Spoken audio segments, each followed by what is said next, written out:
Você é aquela pessoa que estuda inglês há anos, entende perfeitamente o seu professor, consegue se comunicar com os colegas, mas na hora de você colocar o seu inglês em prática, e aí dá aquela travada, aquela dificuldade que você não sentia na sua sala de aula começa a aparecer. Mas o que está acontecendo de errado comigo? Welcome! Seja muito bem-vindo ao meu canal. Aqui a gente traz semanalmente informações relevantes e conteúdo de valor para você, aluno de inglês, que está aprendendo, que está se desenvolvendo e que precisa de uma orientação de estudo, que vai além muitas vezes do que você tem na sua sala de aula e do que você fez até hoje na sua vida, que talvez não tenha dado o resultado que você gostaria em termos de comunicação. Muito prazer, eu sou Paula Cremasco, professora de inglês há 16 anos, e eu tô aqui exatamente para te ajudar no que você precisa. Então fica comigo nesse vídeo até o final, que você vai sair daqui com conhecimento de sobra para aplicar de maneira prática a partir de hoje. Vamos lá então? A grande dificuldade. Porque eu consigo falar na minha aula com o professor e até com os colegas, mas não consigo produzir bem em viagens, com falantes nativos. O que é que acontece dentro da minha cabeça? Vamos entender juntos. A grande questão que a gente vê aqui, qual que é o problema específico? Qual é o problema específico, tá? A gente sente que o inglês é ensinado como se fosse uma matéria da escola, nas escolas em geral, certo? Da mesma maneira que você aprendeu história, geografia, ciências, o inglês é ensinado. E aí você decora as coisas, decora as regras, decorar regras e não colocar em prática. Você é ensinado a saber sobre o inglês e não produzir o inglês. Você tem pouco contato com o inglês de verdade no dia a dia, por assim dizer. Pouco contato com o inglês real. E o que eu tô dizendo aqui com o inglês real? Não é o inglês das séries, o inglês dos filmes, o inglês que as pessoas usam para conversar na internet? Também, certo? Porém, a gente precisa ter um equilíbrio entre as duas partes, tá? Na sua aula de inglês, o professor provavelmente faz uso do que eu gosto de chamar de inglês didático. O que é o inglês didático? É o inglês que o professor vai fazer uso contigo, porque o grande objetivo dele é que você o compreenda. Não é que você fique olhando para ele com uma cara de ué. Mas o que eu tô ouvindo aqui? O que ele tá falando? Muito pelo contrário, o seu professor quer que você entenda, que você se desenvolva. Isso que eu chamo de inglês didático é excelente para você, no início do seu estudo, aquecer os motores, ganhar confiança, mas o ideal é que aos poucos você vá desmamando desse inglês mais didático e se expondo ao inglês mais corriqueiro do dia a dia, usado por pessoas de lugares diferentes do mundo, para não se condicionar apenas a entender o seu professor. Isso pode se tornar um problema no decorrer da sua vida se você não fizer isso. Se você não der esse passo, não se arriscar a sair da sua zona de conforto, que acaba sendo ali a sua aula com o seu professor, certo? E você não precisa esperar ninguém, não precisa esperar o seu professor para fazer isso. Você pode fazer isso sozinho, tá? E aí, vamos falar um pouquinho também a respeito da causa raiz, tá? Então agora você já sabe o problema, a gente vai falar sobre a causa raiz dessa situação, tá? A causa raiz que a gente identifica nesse momento é a diferença, a enorme diferença entre o inglês e o português. E eu digo isso exatamente porque nós temos uma tendência de voltar a nossa mente para a nossa zona de conforto, que é a nossa primeira língua, a língua materna. Nada de errado com isso, ok? Desde que você saiba separar as coisas e que você não use o português como uma muleta. O português, ele pode e deve sim ser usado dentro da sua aula, dentro da sua prática de aprendizado, de maneira estratégica. E se você me acompanha aqui no canal, você já sabe que eu falo bastante sobre isso. O que é usar o inglês de maneira estratégica? É não ficar traduzindo as coisas o tempo todo. Isso é um atraso para você e te dá uma falsa sensação de entendimento, de produção, quando na verdade você está deixando a sua mente preguiçosa. Essa é a verdade, tá? E aí, quando você se desafia, quando você coloca sempre ali um pezinho um pouquinho à frente do seu entendimento, do seu conhecimento, você está saindo da sua zona de conforto e não está ficando ali naquele pudim do usar o português para entender cada um dos conceitos. Até porque, vou te falar uma coisa aqui, que talvez você não tenha ouvido até hoje, tá? As línguas não têm equivalência perfeita. Se você já me assiste há um tempo, você sabe que eu falo bastante sobre isso. E eu friso bastante essa diferença exatamente porque nós precisamos parar de comparar as línguas. Elas não têm equivalência perfeita, existem conceitos que existem em uma língua que não existem em outra, e se nós não tivermos a flexibilidade de entender isso, de achar que não, tem que ser em português, eu tenho que entender em português, você não vai se comunicar. Isso é um fato. Isso está descrito em literatura de ensino de inglês. Tudo que eu trago aqui para vocês é porque eu já estudei e eu sei do que eu estou falando. Depois de 16 anos ensinando inglês, acredite que eu já estudei diferentes metodologias, diferentes abordagens, e eu te digo comprovadamente, isso está em literatura, tá? Que você pode sim aprender inglês traduzindo do português, porém, isso não vai fazer com que você se comunique. Vai fazer com que você ganhe conhecimento sobre a língua. Então, você vai aprender estruturas, sempre traçando paralelo entre as duas línguas, mas você não vai se comunicar.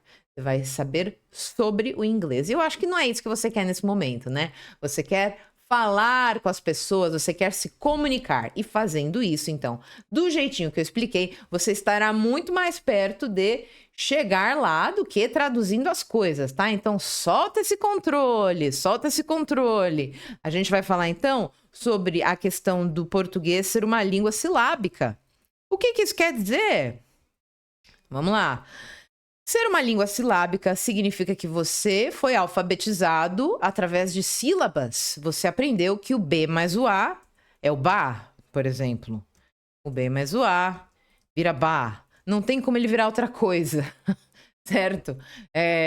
A gente aprendeu que uma letra mais a outra vira uma sílaba, vira um som.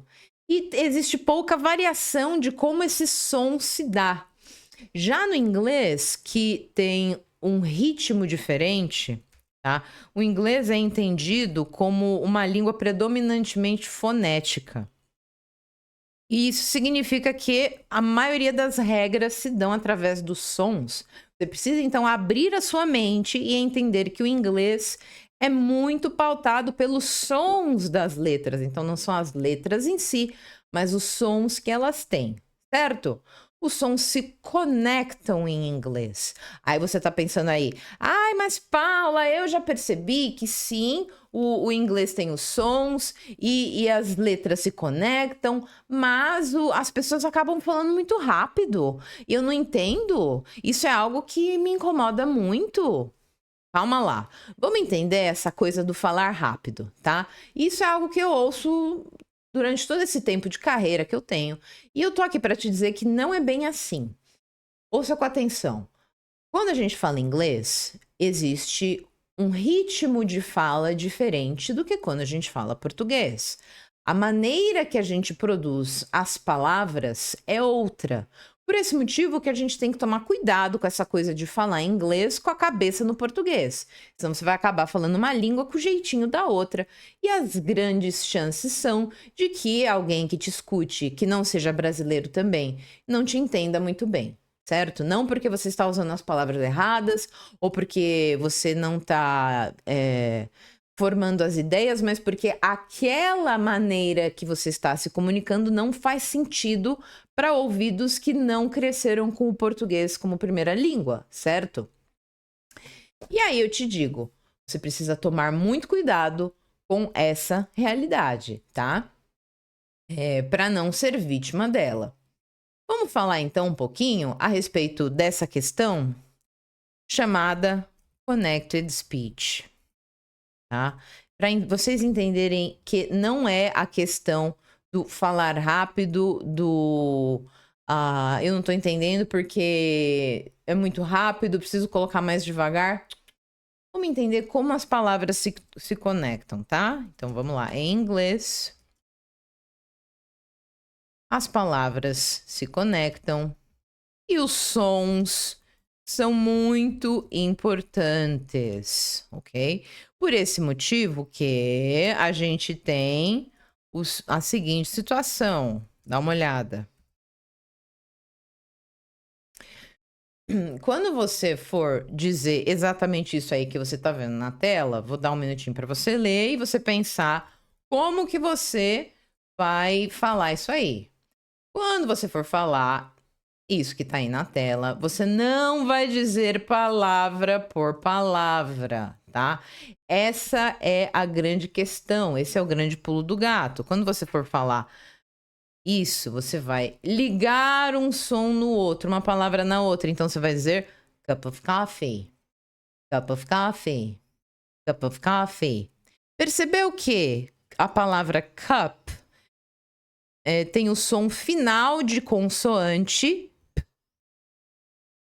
Of tem o som inicial de vogal e por esse motivo o som do P se ligou com o som do O. Isso é uma regra do Connected Speech, tá? Uma das, existem outras, tá? Por motivo de não deixar esse vídeo extremamente longo, eu não vou dar todas as regras aqui, mas eu vou deixar um card aqui em cima de um outro vídeo que eu fiz com mais regras, caso você queira se aprofundar. Clica aqui nesse card para você entrar lá nesse vídeo depois e ver mais a fundo, ok? E aí você liga um som no outro. Então, o som do P ligou com o som do O e você diz cup of coffee, certo? E o mesmo acontece, por exemplo, aqui, ó. Veja só que o som de uma palavra vai ligar com o som inicial da outra. Você não vai dizer the end. The end. The end. Esse som, ele pode ser diferente dependendo da palavra que vem depois, tá? Como eu falei, são várias regrinhas, mas só para você entender, tá bom? E as contrações clássicas, por exemplo, quando você diz I am going to travel, você já deve conhecer muito, né, essa parte do going to, que aí a pessoa diz gonna. I'm gonna travel. I'm gonna travel. E também aqui o what are you doing? What you doing? What you doing? What you doing? Então aí junta um som no outro e você tem essa produção do que eu acabei de falar, né? E aí você pergunta, você deve estar pensando, tá bom, Paula, já entendi que são muitas regras, tem várias coisas aí que a gente pode entender, mas como que eu vou fazer para conseguir captar, já que as pessoas, quando falam, elas não dizem exatamente uma palavra que eu aprendi. Como que eu faço? Agora a gente vai para a parte mais prática, tá? Você não vai, então, traduzir as coisas. Tá? Isso é fundamental. E por que eu friso tanto isso? Porque você traduzir, você deixa a sua mente mais lenta, como eu mencionei antes. Você não vai precisar fazer isso para entender. Você vai, então, da seguinte maneira, pensar. Se eu tenho dificuldade de entender as ideias individuais, eu vou, então, começar a estudar dentro dos contextos. E agora a gente entra, como eu falei, na parte prática. Qual é a solução? Qual é a solução, então? É estudar dentro dos contextos. E por que eu sempre oriento que o aluno faça isso? Porque quando você estuda dentro dos contextos de fala, você é exposto a situações. Você vai ver a língua sendo usada dentro da situação. E aí você vai associar na sua mente uma situação com uma expressão. No começo, vai te dar um pouquinho de trabalho nessa parte de você organizar a sua mente nessa nova proposta, nesse novo mindset. Mas faz parte. Você pode se sentir um pouco mais apreensivo, um pouco mais ansioso. Tá tudo bem, dentro dos conformes. Você se condicionando a pensar dentro dos contextos, você vai então associar uma palavra com uma situação. E quando você menos esperar, você vai colocar ela em prática. Exatamente porque sua mente criou associações. Não é a expressão solta pela expressão solta. Você vai colocar ela dentro de uma caixinha, dentro da sua mente. Imagina que tem várias gavetinhas. E você vai pôr na gavetinha de, por exemplo, culinária. Ou na gavetinha de aeroporto, né? E aí, assim, você vai ampliando o seu repertório. Quando eu tô com os meus alunos, geralmente eu peço para que ele anote uma expressão nova e coloque uma frase usando essa expressão. Ele crie uma frase usando aquela expressão. Ou então escreva a definição dela em inglês. Você pode escolher aí qual você achar melhor. Pode fazer um pouquinho das duas. Eu mesma, quando era aluna, fazia um mesclado. Ora a definição em inglês, ora o exemplo, tá? E aí, você deve estar pensando, mas como que eu vou fazer para a questão de não saber a fala? Como que eu pronuncio aquilo? Tem como memorizar? Tem como memorizar. E agora eu vou te mostrar algo que muito pouco se fala dentro de sala de aula de inglês, tá? Eu digo isso porque eu mesma trabalhei durante anos dentro de sala de aula e nunca eu mesma trabalhei durante anos dentro de sala de aula e vi muito pouco se falar a respeito disso pelos professores, tá? Dá uma olhada então que eu vou compartilhar contigo, que é o dicionário de inglês. Dentro do dicionário em inglês, quando você entrar aqui, por exemplo, peguei o Merriam-Webster. Você vai digitar aqui a palavra que você quiser, tá? Aí vamos pôr, por exemplo, intelligent, tá?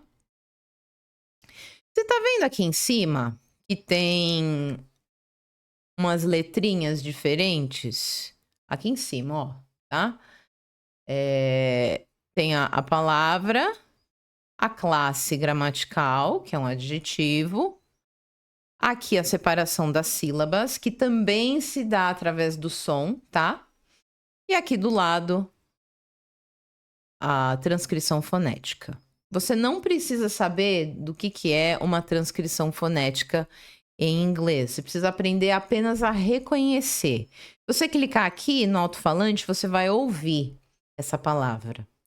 E aí você vai percebendo, ó, quando tem esse tracinho aqui no alto, vocês estão vendo na segunda sílaba, que é o te, tem um tracinho ali no alto, um apóstrofe.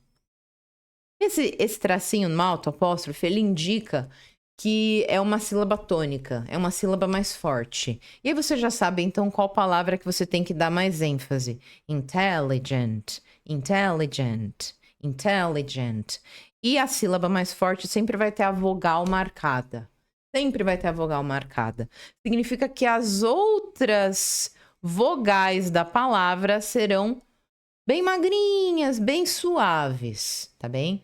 Gente, isso eu só descobri quando eu estava na faculdade, quando eu estava estudando para melhorar a minha entrega como professora, tá? E é algo extremamente simples que eu só descobri na faculdade. Ninguém nunca me contou isso. Então, tô contando aqui para você. Você já descobriu, então, como que você vai ver aí a parte da fonética, do som, como que você vai descobrir, né? Já viu ali o dicionário. Ele serve não só para você entender a definição das palavras, mas também para entender os sons, ok? E aí você tá pensando, legal, gostei, mas como que eu vou treinar isso na prática? A gente vai falar então mais um pouco hoje sobre shadowing. E por que que o shadowing vai ser um salva-vidas no seu inglês, independente do seu momento, tá? O shadowing, ele nada mais é do que você ouvir um trecho, repetir, prestar atenção no que está repetindo, ok? Se você não prestar atenção no que você está repetindo, você corre o risco de jogar o seu tempo fora, né? Então, repita com intencionalidade. Ah, eu tô repetindo aqui porque esse trecho tá falando de tal coisa. Vá internalizando, vá prestando atenção em como os sons se conectam dentro das frases, tá? E um site que eu sempre recomendo para os meus alunos, e eu já falei desse site inúmeras vezes aqui, mas é sempre bom retomar, sempre bom repetir, é o Engnovate. Engnovate, ele tem conteúdo gratuito, ó.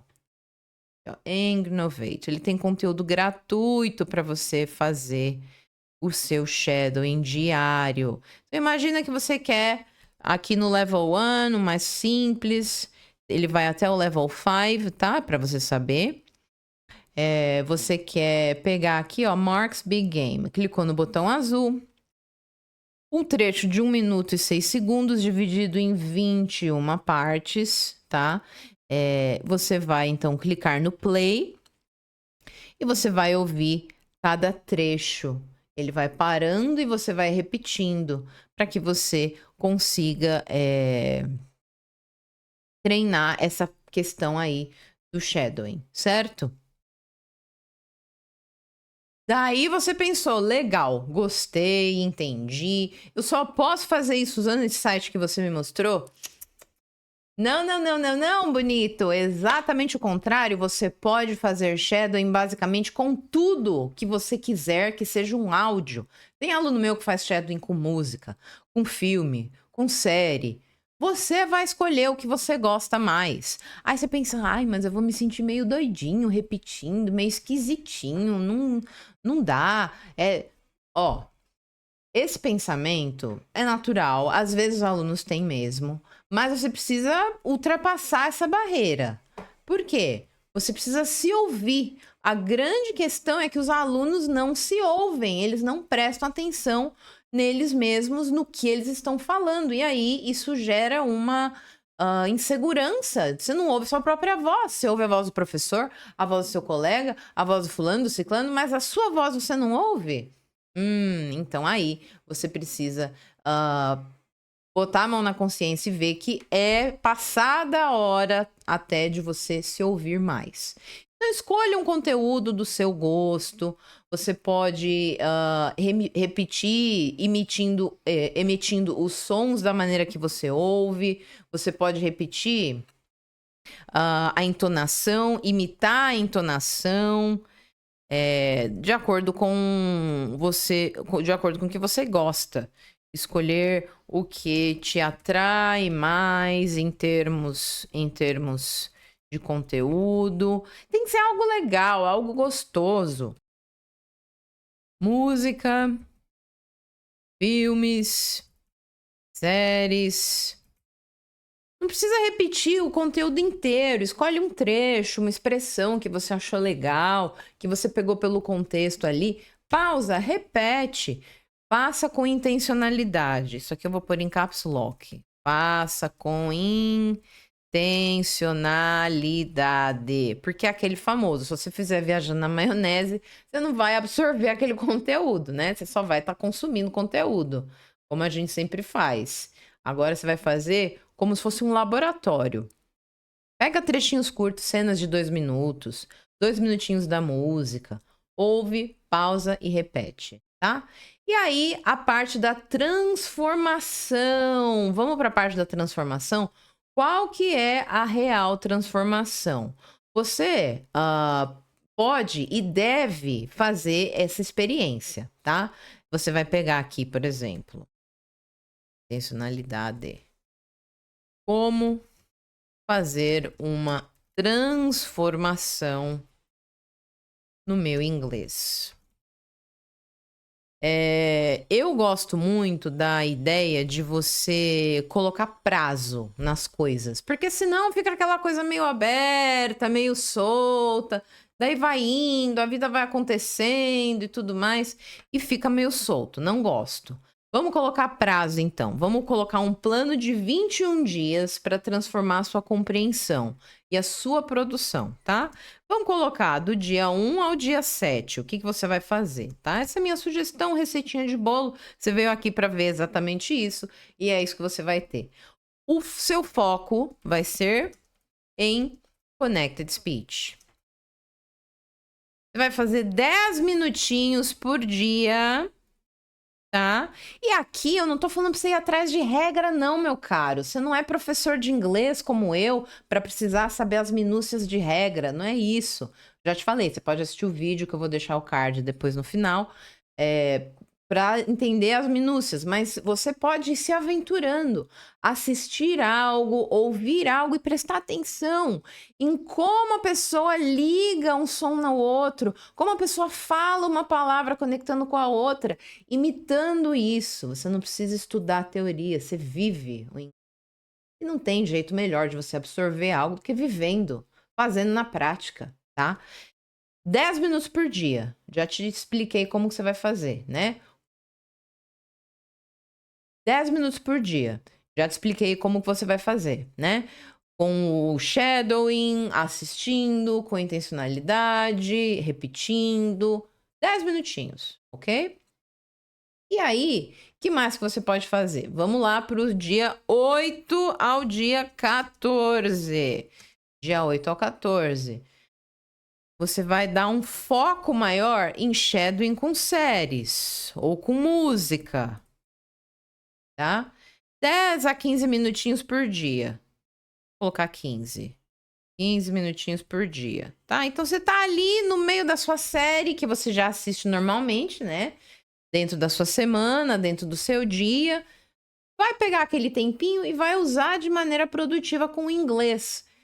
Vai parar, vai ouvir, vai repetir 2 minutinhos ali, aí depois passa um tempinho, repete mais 2 minutinhos, com intencionalidade. Então você já foi do reconhecimento do Connected Speech, de prestar atenção em como os sons se ligam, aí repetindo as expressões para, de fato, só o shadowing, só vai ouvir e vai repetir. Então perceba como a gente evoluiu de um ponto do Connected Speech para o shadowing. E aí a gente chega na última parte do dia 8, do dia 15 ao dia 21, você vai fazer prática real com podcasts, tá? Pode fazer também de 10 a 15, 20 minutinhos, se possível. Vai aumentando aos pouquinhos, tá? O ideal é que você estude aí uma média de 30 minutos por dia, se possível, encaixando aí na sua vida a prática do entendimento dos sons e a produção também, tá? E aí você tem o seu plano de 21 dias para entender 50% mais do inglês real e, consequentemente, ir produzindo melhor o inglês. Porque esse é o seu objetivo. Lembre-se que o input que você recebe, ele vai se acumulando, ele vai se tornando importante na sua mente, mas ele precisa ter o output, que é a sua produção. É o que você produz com aquilo que entra. E de nada adianta você só ficar recebendo e não colocar essa informação para jogo, esse conhecimento que você recebeu na sua fala, certo? E você já tem aí o plano de 21 dias completo para você pôr em prática a partir de hoje, tá? Então, se eu pudesse resumir a nossa aula, o nosso vídeo de agora em uma palavra, seria intencionalidade, tá? Faça tudo com intencionalidade, faça tudo relacionado ao seu estudo de maneira que tenha começo, meio e fim. E você veja o seu avanço, você mensure o seu desenvolvimento, percebendo, nossa, olha, eu tô conseguindo entender melhor, tô conseguindo produzir mais, tá? E aí a gente vai ter os resultados escolhidos e pedidos, né? Que a gente se planeja para ter. E a gente vai chegando ao final desse vídeo, vamos fazer uma recapitulação do que a gente viu hoje. A gente falou sobre a grande dificuldade de você ouvir a sua aula de inglês, entender o seu professor, que fala um inglês didático, mas no fim das contas você não conseguir entender o inglês real, o inglês na prática. Por muito decorar regras, ter pouco contato com o inglês real, pouco contato consciente, tá? Porque lembra do que eu falei, você assiste filme, você vê série, você não consome só conteúdo nacional, você também põe o pezinho no internacional ali e está sempre em contato com coisas de outros países, né? A gente tem a real diferença entre o português e o inglês, falamos um pouquinho do Connected Speech, dei uma pinceladinha nele aqui. Qual que é a solução? Estudando dentro dos contextos. Falei sobre o shadowing, que você vai fazer com intencionalidade, prestando atenção. E o plano de 21 dias para você fazer uma transformação no seu inglês. Se você gostou desse conteúdo, já deixou seu like? Ele me ajuda a impulsionar essa mensagem para outras pessoas que querem também estudar inglês. Deixa um comentário, eu respondo pessoalmente cada um deles. E se você gostaria, se você tiver a intenção de estudar com um mentor que vai caminhar ao seu lado, que vai pensar na sua necessidade real e vai pegar isso aqui que eu acabei de te mostrar, dos 21 dias, de uma maneira completamente pautada no que você quer, nos seus gostos, eu vou deixar aqui embaixo na descrição desse vídeo meu contato para que você fale comigo e a gente pense juntos em um plano de desenvolvimento personalizado de 90 dias para suas necessidades. E assim, com certeza, você vai chegar mais rápido onde você quer chegar, certo? Eu fico muito feliz de te ver aqui até o final desse vídeo. Thank you very much. See you next time. Bye bye.